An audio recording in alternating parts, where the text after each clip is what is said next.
Praise the Lord.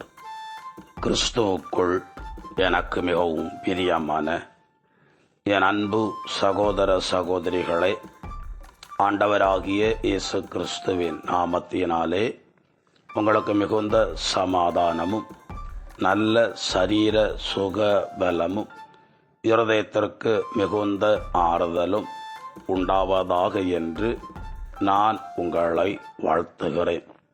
தீர்க்க முடியாத பிரச்சனை என்று ஒன்றுமே கிடையாது. எந்த பெரிய பிரச்சனையில் நீங்கள் சிக்கி கொண்டாலும் நீங்கள் தேவனிடத்திலே முழு இருதயத்தோடும் முழு விசுவாசத்தோடும் திரும்புவீர்கள் என்றால் உங்களுக்கு ஒரு அற்புதம் அவரால் நடக்கும்.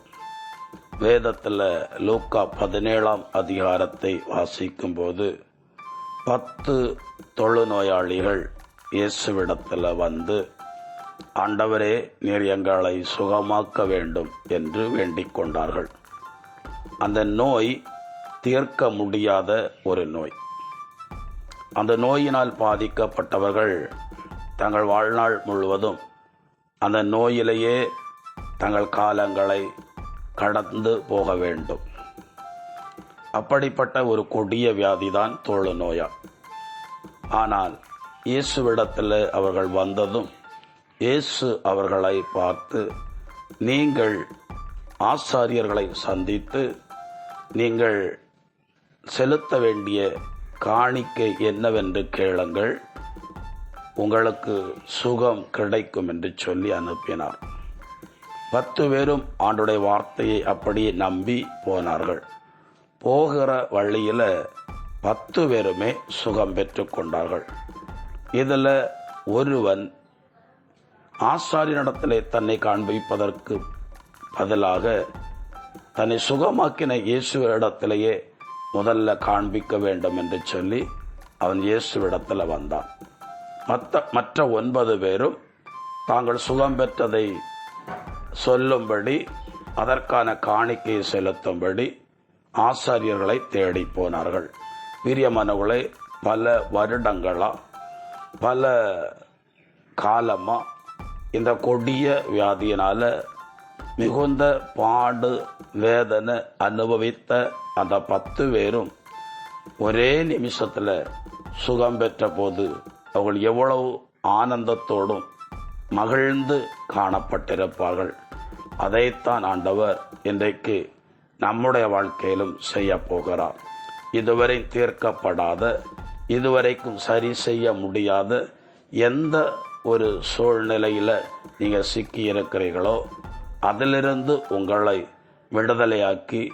விடுதலையாக்கின மெய்யான தேவனிடத்திலே வந்து அவரை மகிமைப்படுத்தவும் அவருடைய நாமத்தை சொல்லி துதிக்கவும் அவர் உங்களுக்கு நிச்சயமாகவே ஒரு வாய்ப்பை ஏற்படுத்தி தருகிறவர். நான் ஒரு வசனத்தை வாசிக்கிறேன், அப்பொழுது உங்களுக்கு புரியும்.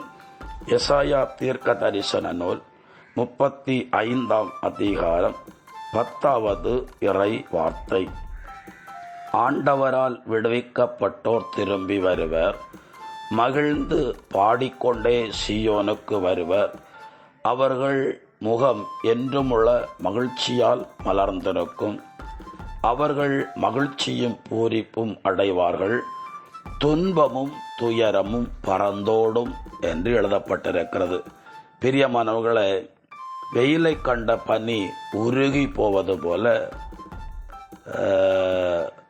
தானியலுடைய நண்பர்கள் 3 பேரை கையையும் கட்டி தீச்சூளையில் போட்டபோது தீயின் மத்தியிலே விழுந்த அவர்களுடைய கைகால்கள் இருந்த அந்த கட்டுகள் அறந்து போனது போல தேவ மகிமை உங்கள் மீது இறங்கும் போது, தேவன் தம்முடைய நீதியின் கரத்தினாலே உங்களை தொடும்போது நீங்கள் அற்புதத்தை பெற்றுக்கொள்வீர்கள்.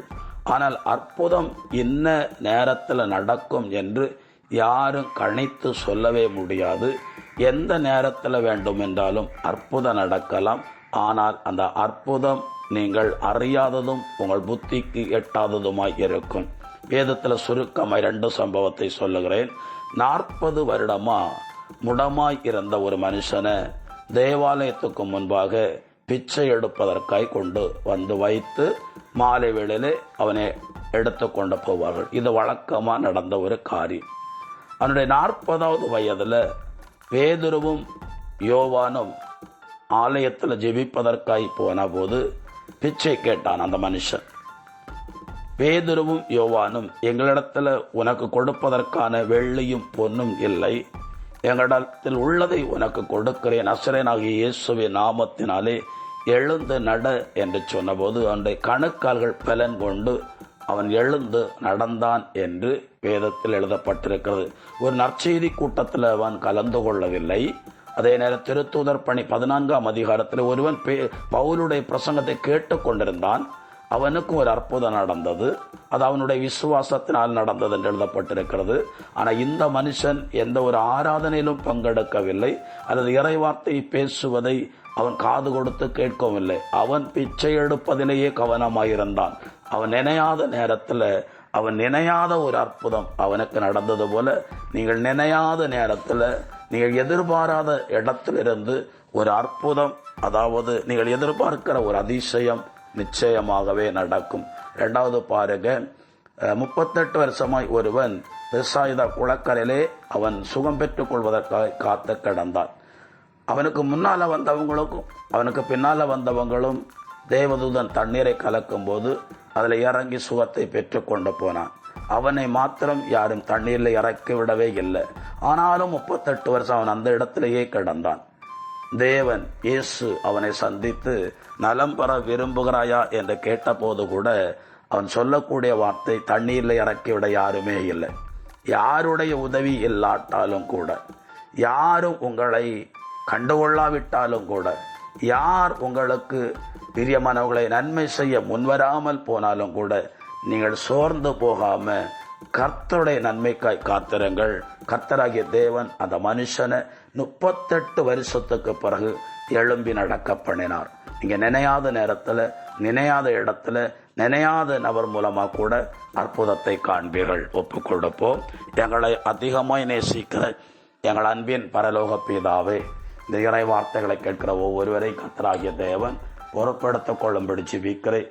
என்னை நோக்கி கூப்பிடு, அப்பொழுது நீ அறியாததும் உன் புத்தி கெட்டாததுமான பெரிய காரியங்களை நான் உனக்கு வெளிப்படுத்துவேன் என்று அந்த பிரகாரம் இந்த நாட்களில் எதிர்பார்க்கிற நன்மைகளும் உயர்வுகளும் செழிப்பும் பாதுகாப்பும் சமாதானமும் கர்த்தரிடத்திலிருந்து கடந்து வரட்டும். நீர் அப்படி செய்கிற தயவுக்காக ஸ்தோத்திரம். இயேசு கிறிஸ்துவின் பெயரால் ஜெபிக்கிறேன்.